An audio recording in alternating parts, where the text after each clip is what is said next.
Bueno, vamos a hacer el ejercicio 7 de la serie 6, donde vamos a utilizar lo que estuvimos aprendiendo recién sobre las distintas fuerzas intermoleculares. En el ejercicio 7 me piden que indiquemos cuáles de las sustancias que están ahí son líquidos a temperatura ambiente. Mientras que hay dos que son gaseosas. Es decir, tenemos tres sustancias, una de estas va a ser líquida. Entonces, valiéndonos de nuestros conocimientos de la química, ¿sí? Vamos a escribir estas moléculas, su fórmula química. Una es el metanol, la otra es el nitrógeno y la otra es la molécula de metano. Entonces, ¿cuál de estas tres va a ser líquida? Y bueno, si una es líquida y la otra está en estado gaseoso, será líquida, o lo que yo debería pensar es que la que sea líquida será la que presente mayores fuerzas intermoleculares. ¿Estamos?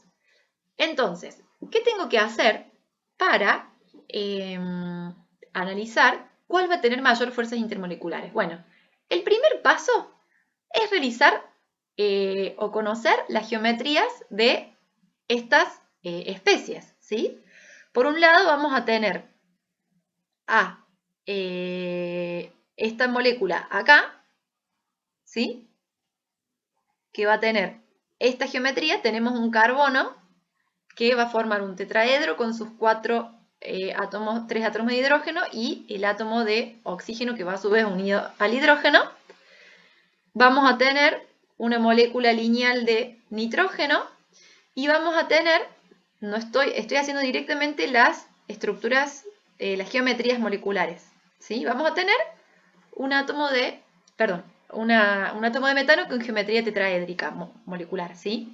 Fíjense, acá esta molécula va a tener un momento dipolar molecular distinto de cero, porque si bien tengo un tetraedro, uno de los sustituyentes del átomo de carbono no son todos iguales, entonces esto ya va a generar un momento dipolar, ¿sí? Esta molécula es súper simple, es lineal y tiene átomos iguales, así que esta molécula va a ser apolar. ¿Estamos? Y esta molécula tiene una geometría molecular tetraédrica con todos los átomos iguales alrededor del carbono, por lo cual también va a ser apolar. Entonces, ¿qué tipos de interacciones vamos a analizar? Las fuerzas de interacción molecular en cada uno de estas especies. Esta va a tener London, todas van a tener London, ¿sí? Porque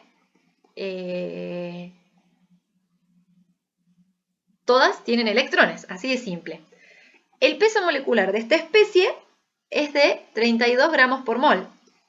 La de esta especie es de 28 gramos por mol y la de esta especie es de 16 gramos por mol. O sea, convengamos que hay diferencias en los pesos y la que tiene mayor peso molecular es esta. Así que, en teoría, le va a ganar en fuerza de dispersión de London. En otro ejercicio vamos a ver que las fuerzas de dispersión de London también tienen que ver con el ordenamiento en el espacio de las moléculas. Pero en este caso son todas simples, muy simples las moléculas. Esta molécula va a tener dipolo-dipolo. Y además, ¿qué otra cosa va a tener? Tengo un hidrógeno enlazado a oxígeno. Es decir, que va a tener puente hidrógeno. O sea, ¿cuál de estas tres moléculas tiene mayores fuerzas intermoleculares? Y bueno, ya estuvimos viendo recién que el grado de magnitud de la fuerza de dispersión de London dependían del peso. Y la que tiene mayor peso molecular es esta. Además tengo fuerzas dipolo-dipolo, cuando estas tienen solamente de London y son más livianas. Y además tengo puente hidrógeno. Entonces, esta molécula es la que tiene las fuerzas intermoleculares más grandes, ¿sí? El metanol. Por lo tanto, esta tiene que ser la molécula que sea líquida a temperatura ambiente comparada a estas dos. El nitrógeno, además, sabemos que es gaseoso, porque sabemos que es un componente de la atmósfera, y el metano, bueno, también es gaseoso y bueno, eso, y es gaseoso.